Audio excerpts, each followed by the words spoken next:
Hello dear, हमारे YouTube channel fresh study 2.0 में आप लोगों का स्वागत है। तो आज आप लोगों को एक नई वीडियो जिसका topic image formation by concave mirror मतलब अवतल दर्पण द्वारा प्रतिबिंब का बनना, किस तरह से अवतल दर्पण द्वारा प्रतिबिंब बनते हैं, जो कि लाइट चैप्टर के light reflection and refraction chapter से होने वाला है। तो दोस्तों, अगर हमारी वीडियो पसंद आए तो लाइक कीजिए, अपने दोस्तों से शेयर कीजिए एंड सब्सक्राइब करना मत भूलिए। तो आइए आज की वीडियो की ओर बढ़ते हैं। तो अवतल दर्पण द्वारा प्रतिबिंब जो बनते हैं तो उनकी केसेस 6 होती हैं, मतलब 6 स्थितियां होती हैं। जब अभी ये जो केस 1 है तो यहाँ पर object is placed at infinity, मतलब कि अभी जो ये वस्तु ए बी अभी अनंत पर स्थित है। तब अनंत से दो प्रकाश किरणें एक ये मुख्य अक्ष के समांतर चलती हैं और ये परावर्तन के पश्चात फोकस पर जिस पॉइंट पर मिलती हैं वह वहाँ पर एक बिंदु मात्र का प्रतिबिंब बनता है, जो इस स्थिति में आप लोगों को स्पष्ट दिखाई दे रहा होगा।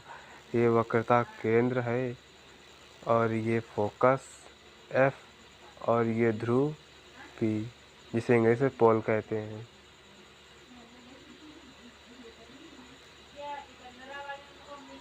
केस 2 जो है object is beyond centre of curvature,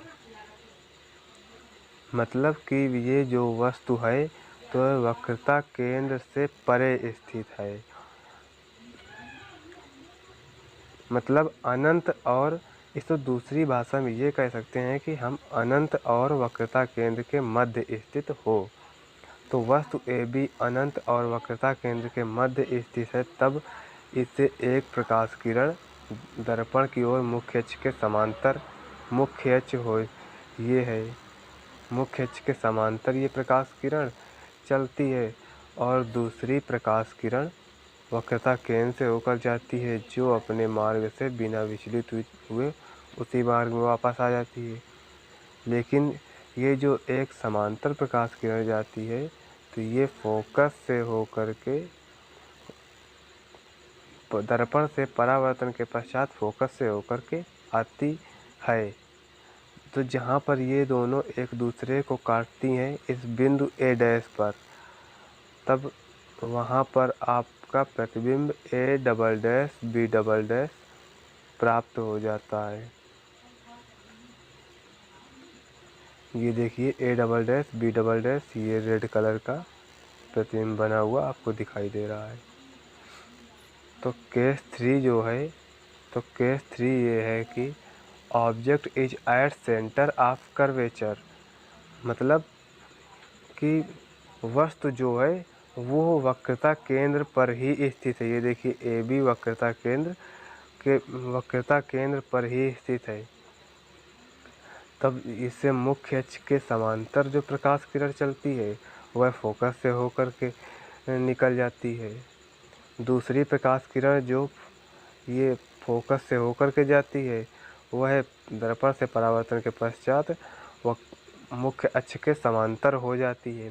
तो ये दोनों प्रकाश किरणें एक दूसरे को बिंदु ए डैश पर काटती हैं, जहाँ पर हमारा प्रतिबिंब ए डैश बी डैश प्राप्त हो जाता है। ये ए डैश बी डैश वक्रता केंद्र पर ही प्राप्त हो जाता है और इसमें ए बी की लंबाई ए डैश बी डैश की लंबाई के समान है। इसकी एक यही विशेष स्थिति है। केस 4 जो है, तो केस 4 में object is between centre of curvature and focus, मतलब फोकस और वक्रता केंद्र के मध्य में ऑब्जेक्ट स्थित है। Object mean oh. तो जब इसके मध्य में स्थित है तो इससे एक प्रकाश किरण ये दर्पण की ओर मुख्य अक्ष के समांतर चलती है, दूसरी प्रकाश किरण वक्रता केंद्र से होकर के जाती है, जो अपने मार्ग बिना विचलित हुए उसी मार्ग से वापस लौट आती है। लेकिन दूसरी प्रकाश किरण जो वक्रता दूसरी प्रकाश किरण जो मुख्य अक्ष के समांतर चलती है वह दर्पण से परावर्तन के पश्चात फोकस से जाती है। जब ये प्रकाश किरणें आगे जिस बिंदु पर मिलती हैं, ए डैश बिंदु पर मिलती हैं, जहाँ पर इनका प्रतिबिंब ए डैश बी डैश प्राप्त हो जाता है, और यह वस्तु ए बी का उल्टा होता है, वस्तु ए बी से बड़ा होता है। अगली स्थिति जो है तो ये case 5, object is at focus F. तो ऑब्जेक्ट एट फोकस, जब वस्तु फोकस पर स्थित हो, तो वस्तु जब फोकस पर स्थित होती है तब एक प्रकाश किरण बिंदु ए से ये दर्पण की ओर चलती है, जो दर्पण से परावर्तन के पश्चात फोकस से होकर निकल जाती है। परंतु दूसरी प्रकाश किरण वक्रता केंद्र से जाती है, जो अब दर्पण से परावर्तन के पश्चात अपने मार्ग से बिना विचलित हुए उसी मार्ग में वापस लौट आती है। और जब इन प्रकाश किरणों को हम आगे की ओर बढ़ाते जाते हैं तो ये दोनों प्रकाश किरणें आपस में समांतर मिलती हैं, और ये प्रकाश किरणें इन्फिनाइट में चली जाती हैं। ये दोनों समांतर प्रकाश किरणें हैं, तो ये लगभग ऐसा मान लेते हैं कि ये इन्फिनाइट में जाएंगी, कभी ये मिलती नहीं है। तो इनका अगर इन्फिनाइट में कहीं मिलेंगी भी तो इनका प्रतिबिंब वस्तु ए बी की अपेक्षा, वस्तु ए बी की तुलना में जो इनका प्रतिबिंब ए डैश बी डैश बनेगा वह बहुत ही बड़ा बनेगा। केस 6 क्या होती है? केस 6 होती है object is between pole P and focus F. मतलब जब वस्तु फोकस एफ और ध्रुव पी के मध्य स्थित होती है तब क्या होता है? तब जब ये मध्य में स्थित होती है तब इससे एक प्रकाश किरण दर्पण से मुख्य अक्ष के समांतर चलती है, जो दर्पण से परावर्तन के पश्चात फोकस से होकर के गुजरती है, और दूसरी प्रकाश किरण वक्रता केंद्र से होकर के जाती है। परंतु ये दोनों जब इन दोनों प्रकाश किरणों को हम पीछे की ओर ये बढ़ाते जाते हैं तब ये बिंदु ए डैश पर मिलती हैं, वहाँ पर इनका प्रतिबिंब ए डैश बी डैश प्राप्त होता है,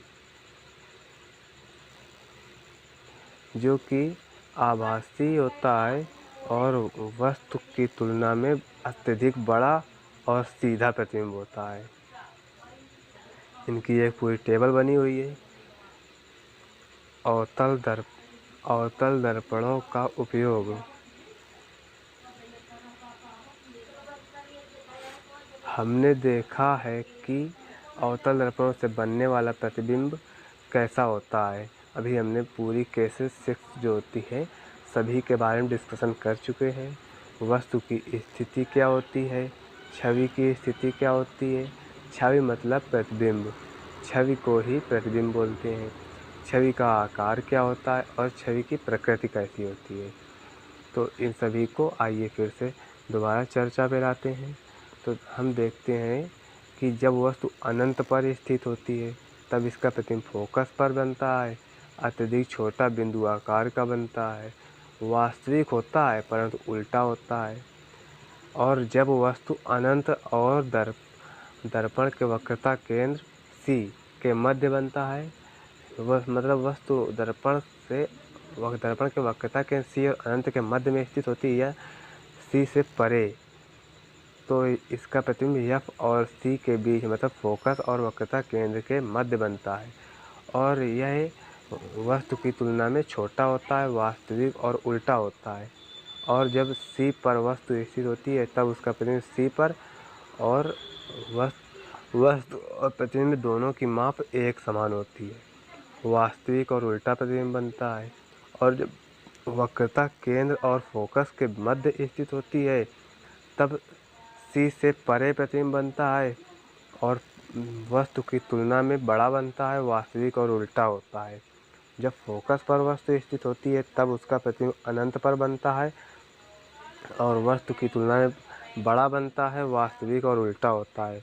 और जब ध्रुव और फोकस के मध्य में वस्तु स्थित होती है तब इसका प्रतिबिंब आईने के पीछे मतलब दर्पण के दूसरी ओर बनता है जिस तरफ पॉलिश होती है, और यह वस्तु की तुलना में बड़ा होता है, आभासी और सीधा होता है।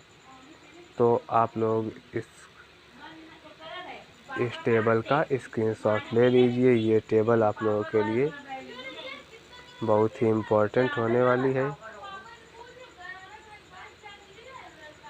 स्क्रीनशॉट ले लीजिए।